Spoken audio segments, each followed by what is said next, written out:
Good morning. It's Saturday Fantasy Baseball today. It's 8:57 a.m., so we are a couple minutes early. Unfortunately, our chat room is not working again today.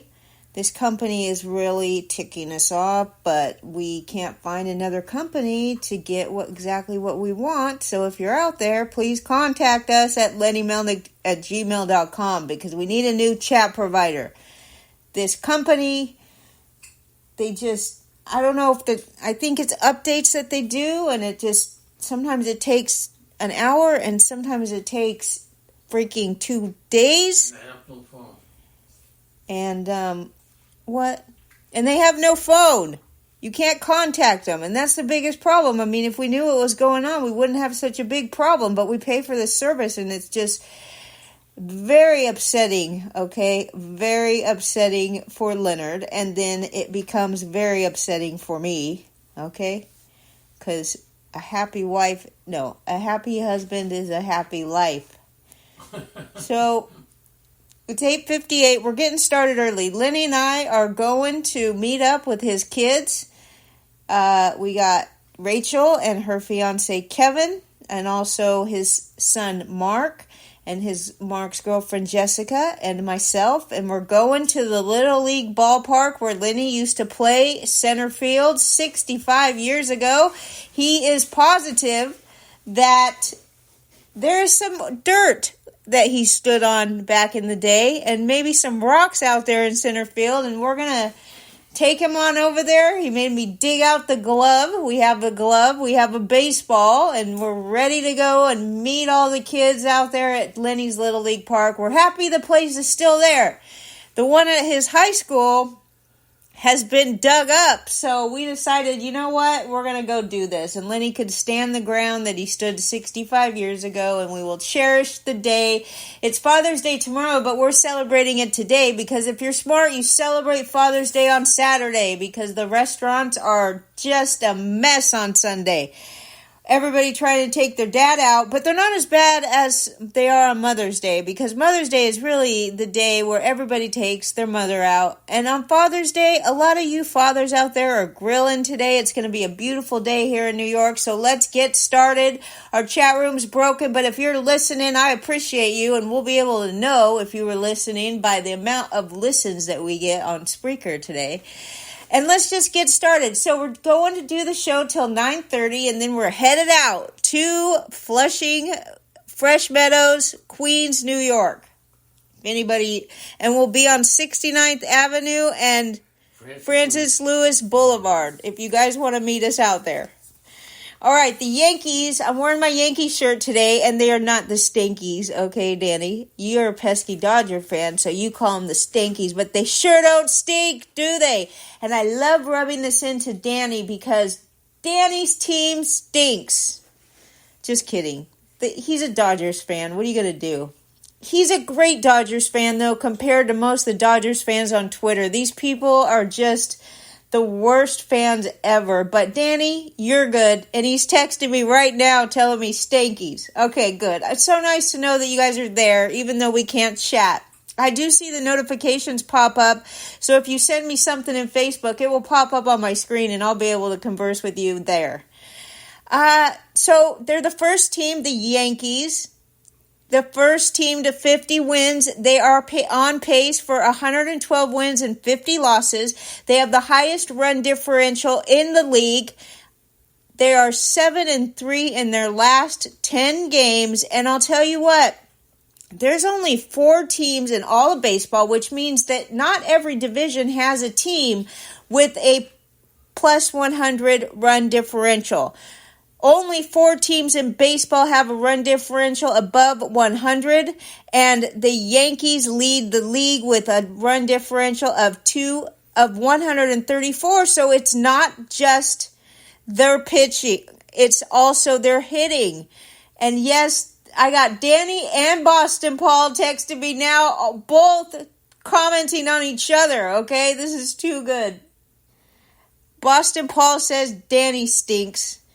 And they should, It's too good. All right, Louise Hill. We used to say Jill. Now we know what's going on because we actually listened to somebody that knew what they were talking about. Good morning to Eddie. I see you too. Thanks for checking in, Eddie.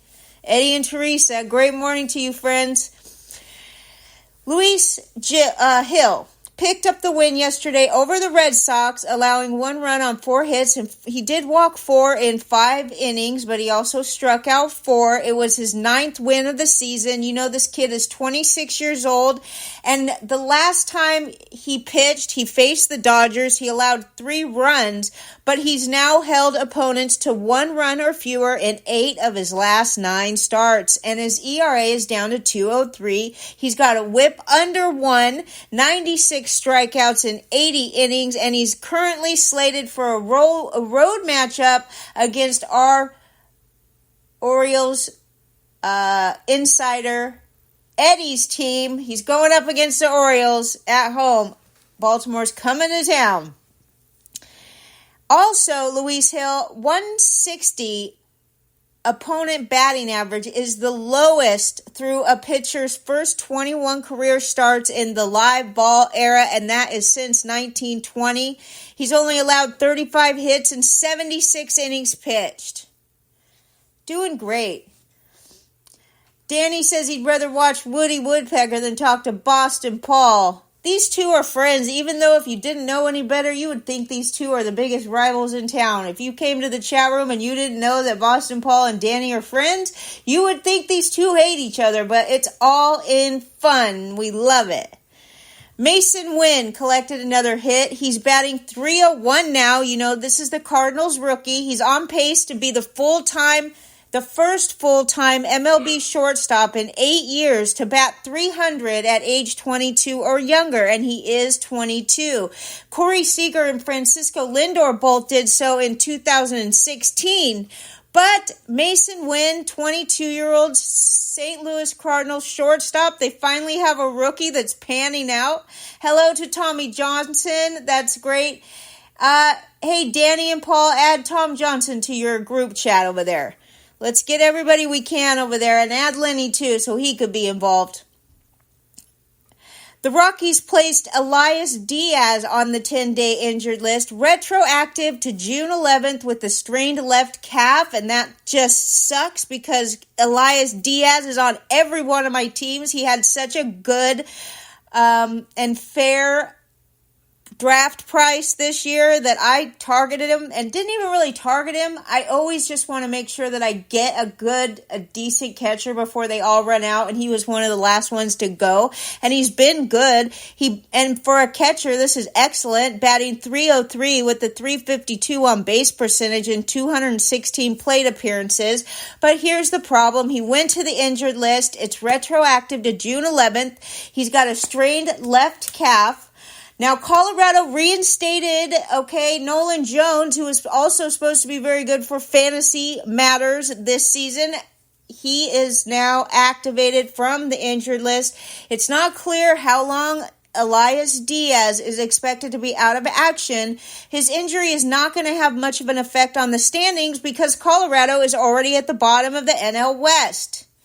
An extended absence could have some implications, though, because it seems to be at the moment that he's a perfect trade candidate at the deadline, and we'll see if this injury has any impact on that. Now, Kyle Schwarber better pick up the pace because today is June 15th, and Kyle Schwarber has only hit 3 home runs in the month of June. He's got 7 leadoff home runs, and that's tied for the most by a player within his first 14 home runs of a season. And on Thursday, he went 3 for 4 with 3 RBIs, even though they lost to the Red Sox 9-3.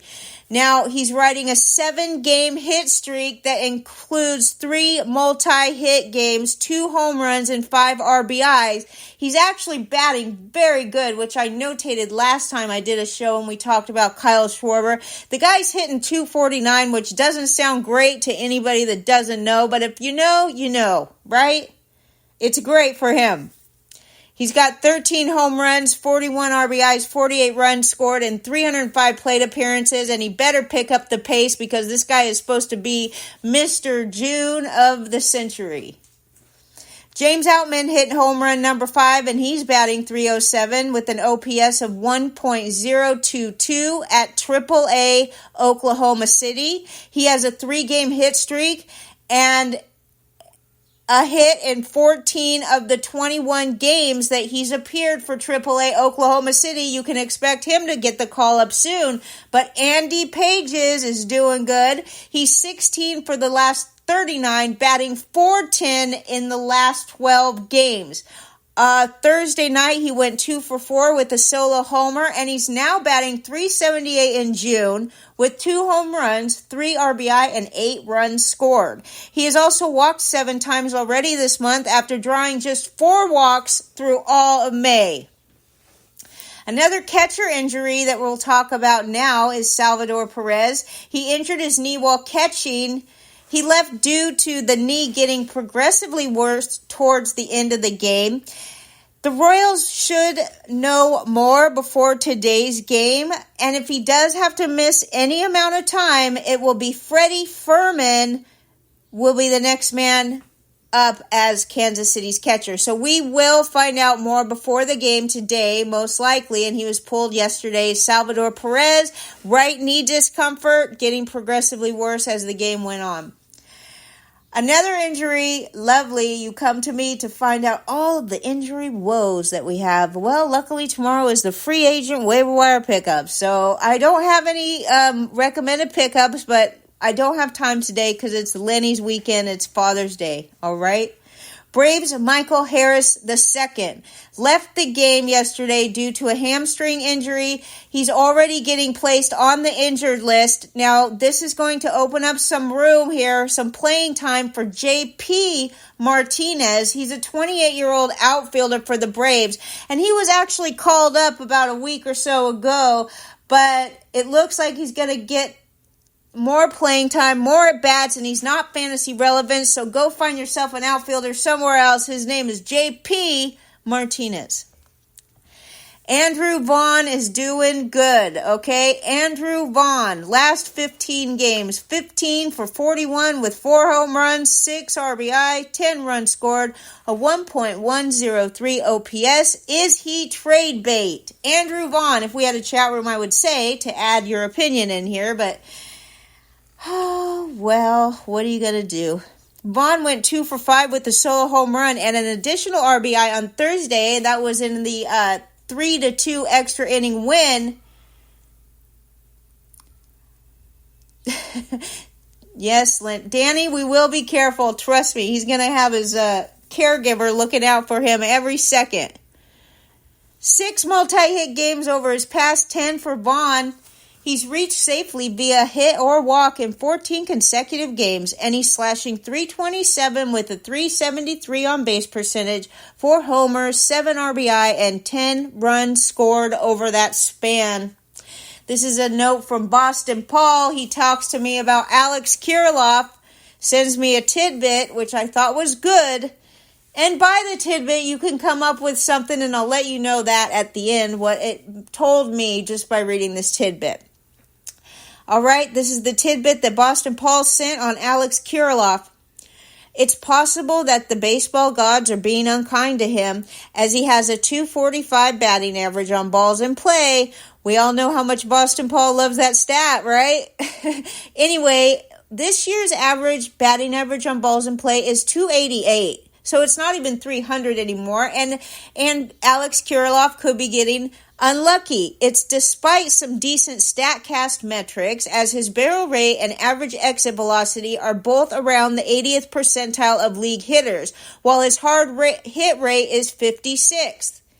He's also striking out 26.4% of the time, and has a 47.8% ground ball rate, which is less than ideal for a left-handed hitter, with 37th percentile sprint speed. So what does that say? It says he doesn't run very fast. He hits a lot of ground balls. And when he does make contact, he hits the ball hard, not excellent, but very hard. He's in the 80th percentile for barrel rate and average exit velocity, okay? So here's a guy that hits the ball hard, hits it very hard, but hits it on the ground. I bet if we went and looked up this guy's launch angle, it would be under 10, degrees. Alex Kirilloff, is he going to be the next, what's his name? Shoot. Oh, this guy that everybody was drafting about, talking about how he's such a great hitter. And he's a great hitter, but his launch angle prevents him from ever hitting home runs, so it makes him almost useless in fantasy. Yandy. I think it's Yandy Diaz is who I'm talking about. I don't know. Alex Kirilloff has a long way to go to get that good. I mean, Yandy Diaz, it is a good hitter, but he can't hit the ball off the ground, so what the hell? Garrett Crochet struck out a career-high 13. This kid is doing great. It was his 5th start with double-digit strikeouts this season. His 116 strikeouts are tied with Tyler Glasnow for the most in baseball. His last 9 starts, Garrett Crochet, a 1.36 ERA, a .76 whip, 76 strikeouts, and 53 innings pitched. Only 28 innings or 28 hits allowed in 53 innings. Well, the sad news of the day, and I don't know, I guess it's sad for the Astros, okay, because they're about to eat $30 million of Jose Abreu's contract. He could never get it going this season. He even excused himself to go play in the minors because he felt bad that he wasn't producing anything for the team. So he said, please send me down to the minors. So I figured it out. They did that. He was banished to the backfields for a while, but in 113 at-bats, he managed only 14 hits, 2 home runs, 7 RBI, and a 28-4 strikeout-to-walk ratio. That is a 361 OPS, not OBP, OPS, 361. I know many of you love that OPS stuff. King Turd, if you're there, cheers to you, King Turd. If you're there, let me go through the chat room in my head. Malpal, Tina, Danny, Penny, Eddie, Teresa, Unholy Toledo, Zelbo, Chris JP, Tommy Johnson, Timothy My Hooker, Dr. Dennis Timko. Who else have we got, Leonard? Boston Paul. Danny Fuller. I already said Captain Daddy. Oh, you did? Leonard Donaldson is one. And Laura, maybe you're back today, but we miss you. We love you, Laura. Who else, Leonard? White Sox Al. Big Al on the prowl. I'm going through the names in my head. Laura's doing okay. She's just, she's in mourning for her mom. She's probably down doing everything that the daughter does when the mom passes away, which is a horrible thing. But we love you, Laura. That's all that counts. And if I missed you, and just know that you're in our hearts. And we can't see you in this stupid, ridiculous chat room. Okay. So back to the poor Astros who are about to eat the rest of his 3-year, $58.5 million contract, Jose Abreu. It's about $30 million, and they're releasing him, and I bet you that there's another team that could pick him up, and you never know. This could be the end of his career. I wish he would have just stayed with the White Sox. He loved it there, and it just, they didn't win ever, and he did have a much better opportunity to go to the Astros and maybe win a World Series before he ends his career, and I'm not for sure that he is going to end his career. This guy still, up until this year, and real basically ever since he went to Houston, he hasn't been good, but King Turd. King Turd. Yeah, what about him, Leonard? Say hello. Okay, hello to Turd. All right. Pirates, this one's for you, Turd, too, okay? The Pirates, I said hi to Tommy Johnson. Okay, sorry, I'll leave you alone. The Pirates, O'Neal Cruz, over the last 30 days, 2 home runs and 1 stolen base. Talk about just a fantasy nightmare. O'Neal Cruz, I think Turd is probably very proud of himself for getting rid of Cruz, if he did. This kid struggles. I mean, he's like Byron Buxton in the sense that he can do everything if he's healthy, which is a big if. And this last month, he was healthy and he didn't do squabble. 205 batting average, a 264 on base percentage. That stinks, okay? O'Neal Cruz, big disappointment. But you know who's not a disappointment is Mackenzie Gore. Missing bats again, okay? 7 innings pitched, 5 hits allowed, 1 run, 1 walk, 10 strikeouts, 25 whiffs, and a 38 CSW percentage. And Turd says he did trade Cruz, and that was so smart. You know, Turd comes up with some great trades, and he was so smart. He traded Tyler Glasnow, who is still doing excellent, but don't you worry. Just be patient, my little pretty. It will happen. It's going to eventually happen.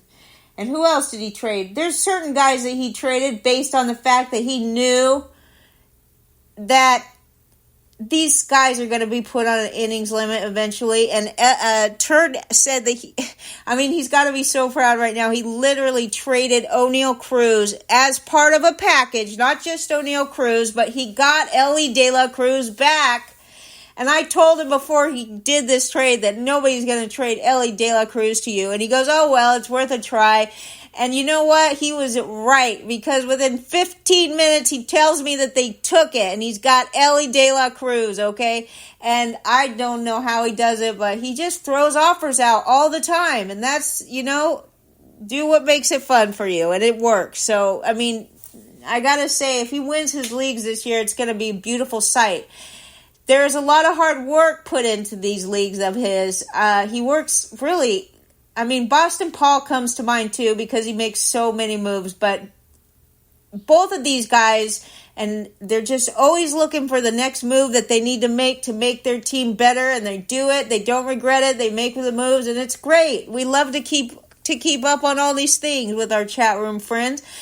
The Blue Jays have failed to score at least 3 runs in 26 games this year. They are 1-25 in the games where they didn't score at least 3 runs. The Toronto Blue Jays actually are not in last place in the American League East.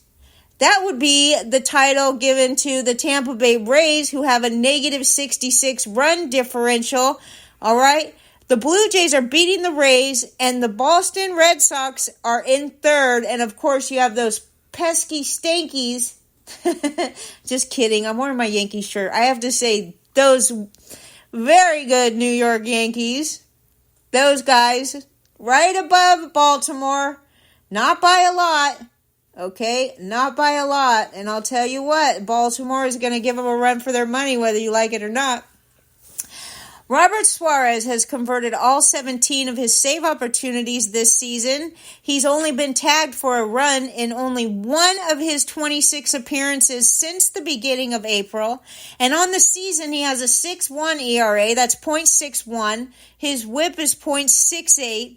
He's got 28 strikeouts and only 6 walks through 29 in a third inning. And now on the season, he has a 1.83 ERA while throwing just 1 pitch above 94 miles an hour. Let me repeat that to all you velocity lovers out there.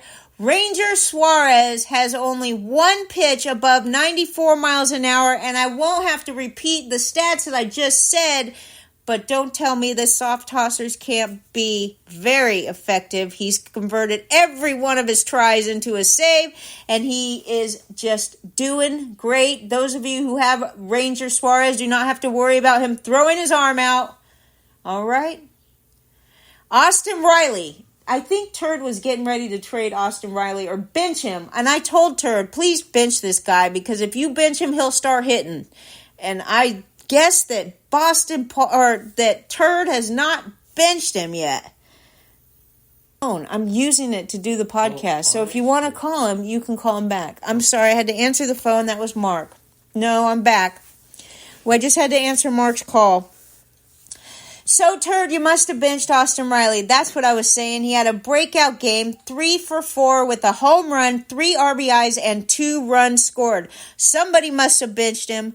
All right. He also had... Turd is still playing Riley. Maybe it was Leonard Donaldson that was also going to bench him. Maybe Leonard Donaldson benched him for us. Somebody benched him, and now he's hitting. It was his 4th homer of the season. Okay?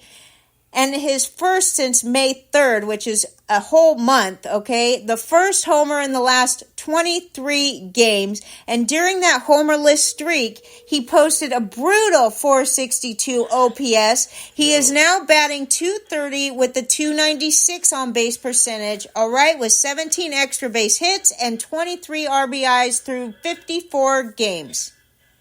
Hello? Okay, what's up? Jordan Wicks left the game with an apparent injury. Cubs manager Craig Counsell said that Wicks will get an MRI for his right oblique, that a stint on the injured list is likely. He's got right oblique discomfort, and he was already on the injured list because he had a left forearm strain that kept him out of action for nearly 6 weeks. Jordan Wicks made 2 appearances since being activated off the injured list on June 7th, including yesterday's start, which he only lasted 1 2/3 innings. So we're talking about the Cubbies. We're talking about this guy, Jordan Wicks, just being off the injured list long enough to get hurt again. Kyle Hendricks came in to replace him, and Hendricks figures to enter the Cubs rotation due to the injury to Jordan Wicks. And I'm not telling you to put Kyle Hendricks in your roster or even pick him up anymore. I am over my love for Kyle Hendricks, another soft tosser, but this guy is past his prime, and that is to put it very nicely, okay? Let's talk about Hunter Brown now, who tried to fool the formula, but he actually outdueled Tarek Skubal yesterday. Hunter Brown, what did we tell you last week? Hold on, I had to get a sip of water. Craig who? Oh, the guy that left the Brewers. And the Brewers finally won like we expected. And he hopes that the Cubbies finish last for giving up. I'm very annoyed that, wasn't it David Ross that got canned? And David Ross is not only a fan favorite, but he's a player favorite. This guy's a player's manager. Everybody, I don't know of anybody that didn't like David Ross, okay? Especially if you got to see him on Dancing with the Stars, all right? That was pretty cool. Either way, Hunter Brown, people, you need to grab this guy if fantasy managers got sick of him. And I'll tell you what, I guarantee he's available in certain leagues. Now, if it's not too late, you go grab him. Yesterday, he outdueled Tarek Skubal. 7 innings pitched. 5 hits, no runs, no walks, 9 strikeouts, 15 whiffs, and 34 CSW percentage. Just a couple more notes here, and then we got to get going. Chris Sale yesterday versus the Rays. 7 innings pitched, 5 hits, 2 runs, 2 walks, 7 strikeouts, 17 whiffs, 35 CSW percent. He's a top 10 pitcher in baseball. And if any of you saw that coming, I will give you the Prediction of the Year award. Alec Bohm comes up with a huge hit in the 11th inning, knocking in 2 runs. This is Alec's 24th double of the season, the most in baseball. He's up to 54 RBIs, and only Marcell Ozuna has more RBIs in the National League. And I bet Marcell Ozuna has more RBIs than the entire offensive team on the Braves combined. Jackson Merrill went deep for the 3rd time in 2 games. The Padres center fielder leads all rookies in hits. This is the Padres. Merrill has become the youngest player in Padres history with a walk-off homer and the youngest player in MLB history with a 2-homer game that included a walk-off shot. 21-year-old snapped a 26-game homer drought, and he has been heating up in June, batting .355 over the 8 games with 4 doubles, 2 steals, 4 RBIs, and 5 runs. One more tidbit to end the day. Bauer outage is up to 8 wins for Mexico. They put his logo on all the jerseys. Everybody in Mexico loves Trevor Bauer. He should stay there, and he should just keep it going with a 1.48 ERA. Love it. This is what resilience gets you, okay? This is what happens when you never quit. You just keep it going. No matter what brings you down, you just keep it going and you win. And on that note, we will see you tomorrow for Lady and the Legend. But in the meantime, even if there's no chat room. Even if there's no chat room, we're still doing it because nothing can stop us. Okay? Bye.